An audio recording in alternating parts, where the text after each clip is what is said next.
Hello, trading is closed on February 1st, 2024. We always start with our disclaimer, go over our calls, and then make some predictions. This is my trading plan for Friday, which is February 2nd, 2024. Just remember, my calls can be wrong. Trade at your own risk. We look for the pattern today with the early high. That's this. Tomorrow should have the early low. I thought yesterday's action was quite negative. I said all we needed was confirmation by going under yesterday's close by 1 cent. That never happened. I said that the first move after the announcement usually says how the market's going to go, but it doesn't stop a big drop first, and I was looking for a big drop. I also said that going over the high, that's the true high up here, of Friday would kill the pattern. And then I said I was going out on a short limb, and I was going to say that was not going to happen. Well, if you look at futures, that's what happened. So it shows you just can't be right every time. This is what we said. I was pretty negative here. Had all kinds of lower targets. This is why you need confirmation for any break. I said any drop, even when as strong as yesterday's, had to have confirmation or it didn't count. We had a number of reasons to think we were going lower. This pattern nearly always gets followed through. We had an F23 top from Carol Ann's work. All you needed was confirmation, but that never came. And now that we've gone over it in futures, I'm not going to wait around to see if it happens in real time. As far as I'm concerned, the idea is killed. We have a new target, 48.7878. Futures are up quite sharply as I'm recording this, and when they're up, the call's killed before the open. Now, of course, I don't know how we'll open tomorrow. If for some strange reason we don't hold on to these gains, it's back on the table, but you won't know that until tomorrow. That's the only call we got for today, was that this is a false move. The target should print at some time, even if it doesn't print tomorrow. We still haven't invalidated the DeMark stop loss area. Remember, his stop loss on the monthly chart is a function of the monthly close, not the intraday moves. So if you go way up here in February and then retrace, it doesn't change anything. It's based on the close. That's a month away.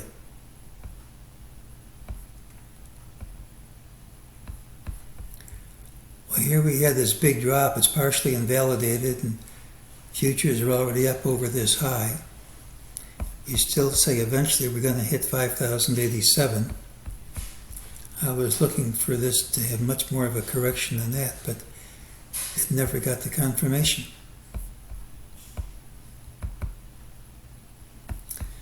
As I say here, and you just never, that's why I wait for confirmation before risking any money. We're over these highs already,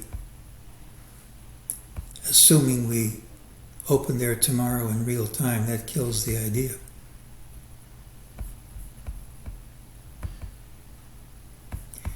We still haven't gone over this trend line, and if we don't gap over tomorrow, it still does resistance. But that's way up here. That's pretty high up there.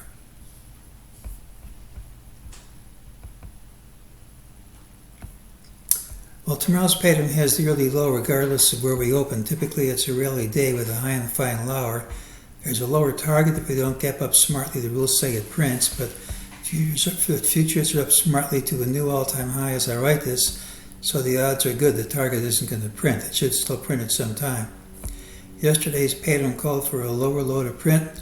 All that was needed was to undercut the close by 1 cent, and that never happened.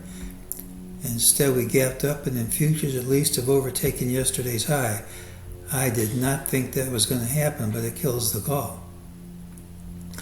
We're still in Carol Ann's time window for a top, and we still have wave balance at 49.52 cash. However, it'd be most unusual to have another reversal Friday after invalidating the great reversal of yesterday's collapse. All bulls need to do is to hold on to the overnight gains they already have to print a new all-time high. So usually when these things fail, they fail in grand style, and I'm not going to predict even where we'll open tomorrow. No one knows what's going to happen overnight. But assuming that is held on to, the bull keeps going on. In the unlikely event, and this was pretty unlikely today, in the unlikely event that we give back all those gains, it's still negative, and spike bottoms like this with gaps tend to fill at some point, but this was much stronger than I was looking for. The idea was killed before the open, but I didn't think it would be killed in grand style like this, and that's why you always have to keep your powder dry until you get confirmation. Tomorrow's typically a rally day. It's low to high. On the Friday, it's hard to get a reversal. We could be rallying all day, but that isn't a lock at this point. Even how we open isn't a lock at this point, but killing a clear bear signal usually leads to more gains. We'll have to see if that's maintained at tomorrow's open. But we're still in a bull, and that's today's call.